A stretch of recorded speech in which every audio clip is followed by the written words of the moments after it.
choruses. You You gotta fight. To party. I am Calypso. And I'm hosting a tournament. If you win, I will grant you a single wish.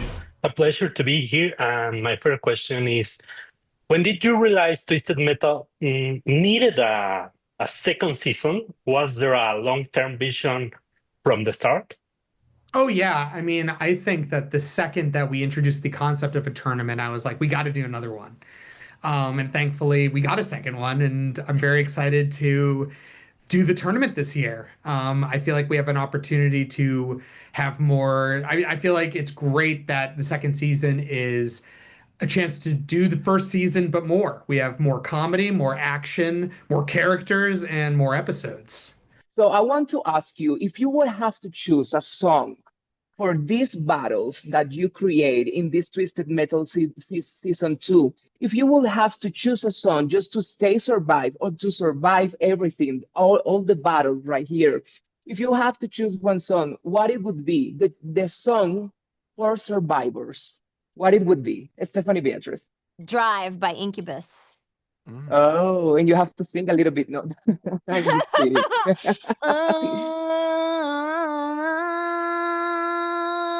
This is like, that's music that Anthony has no knowledge of at all. No idea what you're That's talking. alternative rock and roll from that era. I missed that. This is like the way you start to Shazam a song and then you sing it like right like into my phone. And what would it be, Anthony, for you? I would say Beastie Boys, You Gotta Fight for the Right to Party. That's nice. And how does it sing a little bit? You want to sing a little bit? 3 days straight, we toured the nation. Is that it? When we get through. No, that's Run DMC. The chorus is, you gotta fight. To party. That's amazing. That's amazing, guys. Jam. Thank you so much for this. Thank you. Of course. Well, Anthony is back, and I wonder, is there a creative choice he made that particularly surprised you along the way? Yeah, one of the things that I loved when working with Anthony was he pitched, I saw myself as a 15-year-old boy originally, like that, like with the immaturity of that. And I loved that idea. That actually inspired so much about pushing the idea that this is like kind of about high school and finding your people and your community. And I really loved that idea and the just that metaphor. And as you get into the second season, you see we really lean into the metaphor of high school even more so. I wanted to know if before shooting Twisted Metal season 1, you were a gamer of these video games. I played a little bit. I had so all the kids in my neighborhood, when we were able to get game consoles, everybody got a different one. So one person got a Coleco, one person got a Sega, one person got a PlayStation, and we would all get different games, and we would get game consoles with different friends. So growing up, I was the kid who had the Nintendo. And the Nintendo, my other friend had a PlayStation, and he had like 2 Twisted Metal cartridges.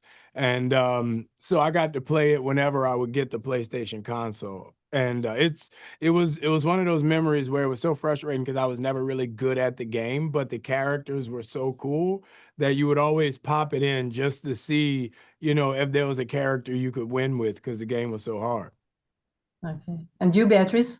I had played the game before a little bit. I was not good at it, but once I knew about the project and I scrounged the internet for everything I could. I watched all the weird little vignettes and I read everything that people were saying about the games. People are really, really passionate about these games, particularly because when the games first were coming out, having a video game console was such a big deal. To have one in your house was such a big deal.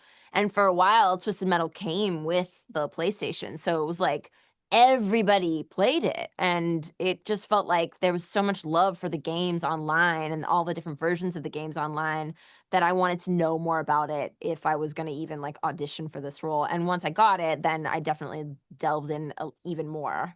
I wanted to know if it's you believe that this makes the show different from another shows that doesn't take too much to the point, like they take a long to develop and everything, but the show it goes straight to the point, it makes everything happen, and it wraps it up quick. I believe that this is a differentiator when it comes to the script, to the plot, to everything. Do you believe that this makes Twisted Metal more interesting than other TV shows? Look, I think like the way that we approach it is we want the show to be paced really well. We want that. First of all, thank you so much for the kind words. I think what I love so much about our show is we really focus on the pacing of our stories. We want to show you the fun stuff. We want to get to the fun. And I think that I want to get to the fun stuff. I want to see if I'm bored, we cut it. And I think that we really try to make sure that everything is driving the story and the characters. And we really try to make sure that everything's pushing that stuff forward. And I know some people might be like, why isn't the tournament episode 1? And I think that that's we want to make sure that everything is about the tournament, this season, and that you're learning about the characters and that you're learning about the relationships, so that when we get to the tournament, everything is pedal to the metal, literally. And that once we're at the tournament, which, happens a little before the midpoint of the season, because we're 12 episodes this year. And once we're there, everyth's set up so that it's just bam, bam, bam, bam, bam, bam, bam. And it's just a ramp up. You know what I mean? And once you're there, it's just non-stop. Did you have to be very faithful to this character because of the pub? There is a real pressure from the public, from the gamers.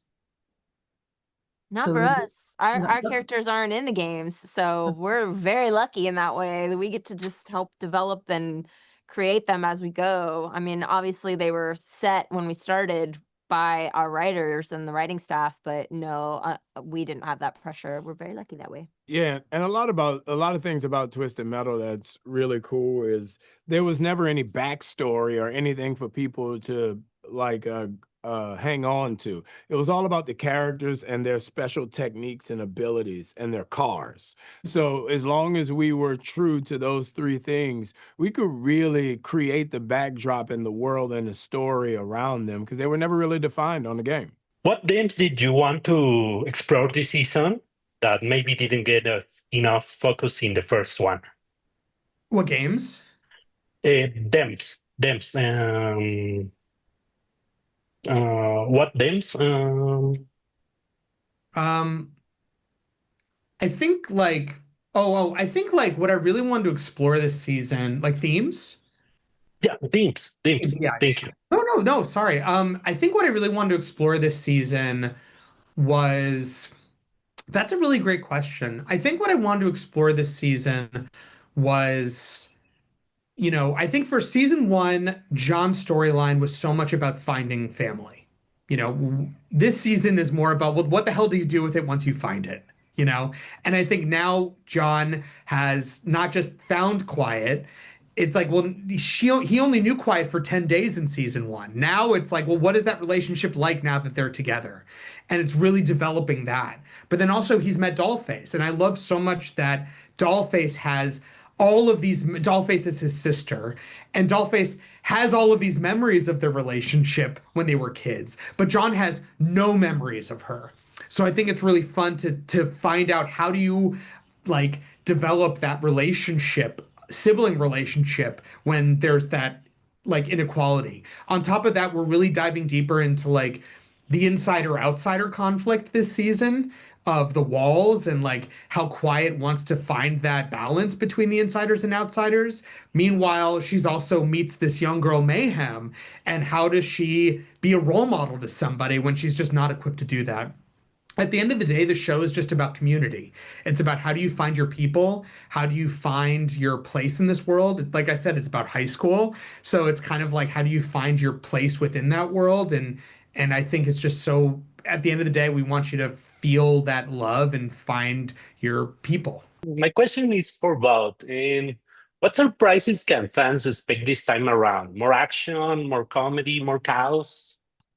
Well, I think a big thing the audience will be excited about and they can expect this season is just a plethora of new characters. You know, when you look at the story and just the tournament, you have the ability to put a lot of different characters on the screen with different backstories and different abilities. So the action and the sequence of the tournament involves, you know, like 15 different characters. So you get to see a lot of gore, a lot of expensive explosions, and a lot of character beats that, you know, pull you in to where you can identify the character you like the most and root for them to win the tournament. Season 2 introduces Calypso. How did you decide would you introduce him, and what it was like working with Anthony? That's a great question. First of all, I'll answer the second part first. I love Anthony Kerrigan. He's amazing to work with. I'm a huge Barry fan, so it was a dream to get a chance to work with him. He's so funny. He just gets the character. He's a fan of the game, so he would like jumped at the chance to do this, and he just brings that sort of, you know, he could turn on a dime, be like menacing, but also undercut it with a laugh, and he just like balances that piece of Calypso. He's fantastic. He's so funny in this role. He's so strange. He's so foreboding. He's so, I don't know, like he's this weird mix of like creepy magician, like sexy goth guy. I mean, and it changes from like sentence to sentence sometimes. Like you just don't, he keeps you on your toes so much as Calypso. You do not know what to expect. And I think for fans of the game, especially, that's kind of the core of the character, right? Because Calypso would grant these wishes, but never in the way that you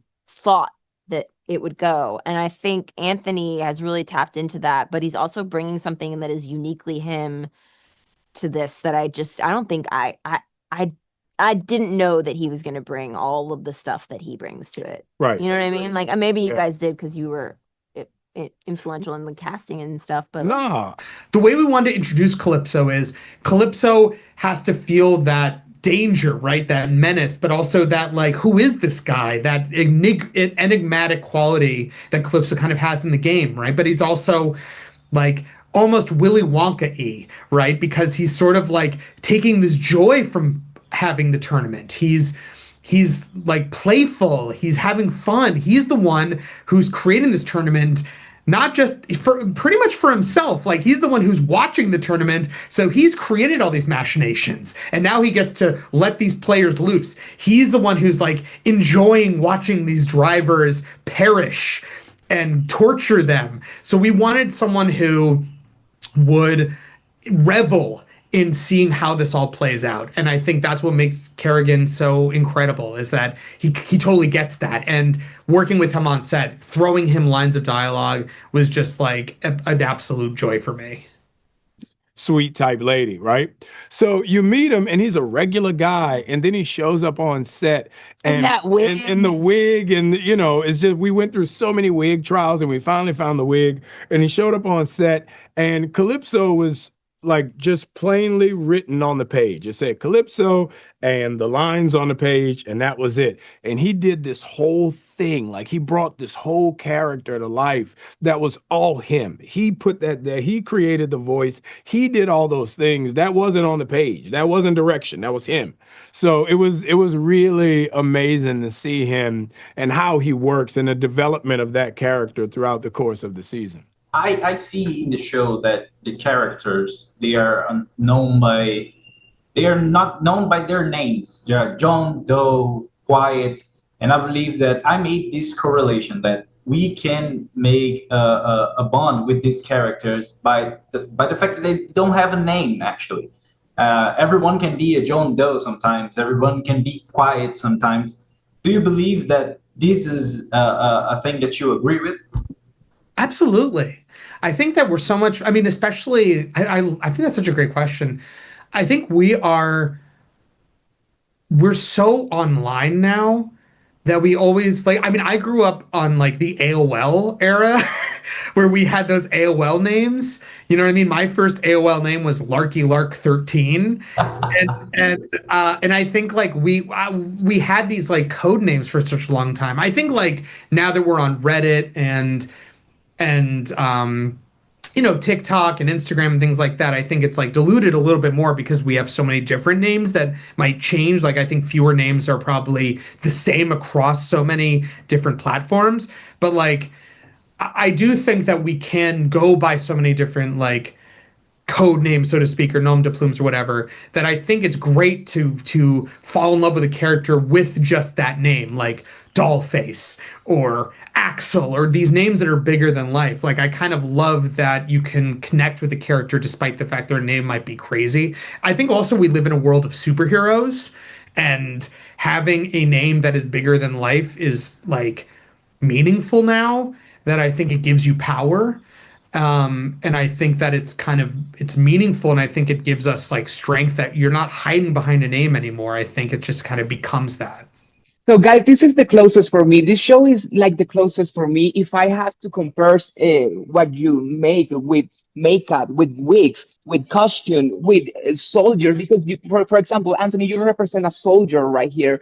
And if I have to compare this, I will compare with RuPaul Drag Race, because with the difference, Honored, honored. honor, I know, but with his difference, how fun is for you to navigate into this world of wigs, of makeup, and then making your roles a little bit more of action. I mean, the tone of our show really is something very wacky, not unlike Yeah. RuPaul's Drag Race, right? There's this very wacky, zany sense of humor that is inherent in drag, and there's something very zany and wacky about our show too. I do think that our costumes, like especially since season 1, the development of how we changed and our look is like it in a lot of ways. I mean, I know it's kind of silly to sort of say it out loud, but the show does kind of mirror the games in a lot of ways, right? Like there's this level of the game, this version of the game, and now we're on this version of the game, this level of the game. This is level 2. That's what we called it, right? Like when we were shooting it, we always called it level 2 because it was like it's the same characters, but everything's leveled up. So like costumes are different, the action is bigger, the cars are better, the explosions are louder and bigger and brighter, and everything's just sort of leveling up, right? And it is very reflective of the games themselves as they changed and as years went on. Hopefully the fans of the game see that. But if you're not a fan of the game, I think you'll see it too, because you're just going to watch these characters evolve. I know. How do you see it, Anthony?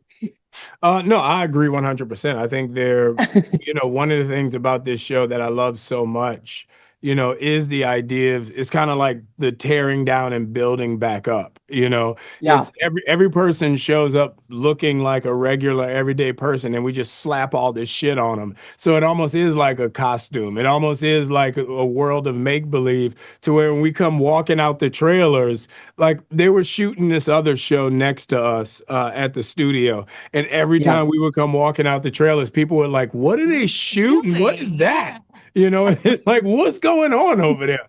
We have a 6'5" clown with spiky red hair. Like we have Kerrigan in all black with the black. Like it was insane. So everybody had their own different way of making their character into this completely larger than life, like superficial being. Yeah. Again, like the video games, like an avatar that you would choose Yeah. to be in the cars.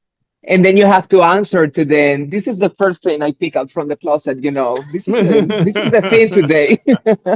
Okay, Michael, what did you learn from season 1 that you applied directly to season 2? That's a great question. I think what I learned so much from season 1 is, first of all, I learned what worked. I learned that people loved the characters. I learned that people loved the stories. I learned that people like loved the world. That people were like bought in. and saw what we were doing. I think what I learned that we could do better in season 2 were that I think people wanted more action. I don't think that's a secret. So we definitely put more action this season. We have, I can safely say, 3 times as much action as season 1. The other thing I think I learned a lot from season 1 is I think I wanted to improve the look of the show. Like and that's no shade on our camera department in season 1. I loved our camera department, but I think I wanted to make sure that our look of the show was telling more of the story that the camera like told more of the story, that we're making more specific choices in the way that the camera told. But I think also what I learned so much from season 1 was how we can use VFX and how we can prep more, so that as we're, approaching the VFX, we can just like, I feel like VFX from season 1 was used as more of a band-aid. Like, crap, that stunt didn't work. We need VFX to like fix it. And again, that's no shade on our VFX team from season 1. I think that's because our VFX came in so late in the game because of how quickly we got the show picked up. So season 2, we were prepping way further in advance, and I think that helps the fact that the VFX, in my opinion, looks so much better. The other thing I learned quickly, I'll just say very quickly, is that I learned that with the comedy, I feel like a lot of the comedy in season 1 was just like, let's just add a swear word and that'll just immediately make it funny. And this season, I want to make sure the comedy came more from character and situation. So we really tried to push the comedy and make sure that the comedy came from character. Let's make sure that every scene, or as many scenes as possible, is just a funny situation. And I think that makes the show just feel a lot funnier. All right, we've got our last time for a last question. This is going to be with Gonzalo. Michael, it's very rare for a show to have 12 episodes these days. What was the most fascinating thing about having 12 episodes to tell this part of the story? I think that the most fascinating thing about having the 12 episodes was making sure we had how to break that story out and make sure that there was no boring episode, because you having come from 10 episodes for so long in all the shows, you want to make sure that there's no episode that's treading water, that no episode is boring, and wanting to make sure that every episode, like I said, is like pushing the story forward. And I think that we succeeded there, making sure that and there was a lot of episodes that were like, okay, let's just cut this episode and cut this up and turn this episode in half. You know what I mean? Like, it's okay for episodes to just be a little bit shorter and make sure that the pace is tighter. And there are a few episodes that are sub 30 minutes. And I think that's okay. I'd rather have a shorter episode that's paced tighter than have an episode that's, 35 minutes and it's just, you're like, oh my God, why is this episode so long? Like, I think I'm really proud of the pace of the show and that you're just like at the edge of your seat and it feels more thrilling. And it's a shorter episode because of that. So I think I'm really just proud of how quick everything feels and how I want to make sure every episode ends in a way that you're like, oh no, now I have to wait for the next one. Or, I think it's really exciting that you just love these characters and you just can't wait to see where they go next. And I think that's what makes our show, that's the special sauce of this show, is you never know what the next episode's going to bring. You never know who you're going to meet. And I think that's what's so fun, and you never know what that canvas is. Thank you so much, guys, and congratulations for season 2. Thank you. Thank you. Thank you. Thank you again, Guys, Michael. nice meeting all of you.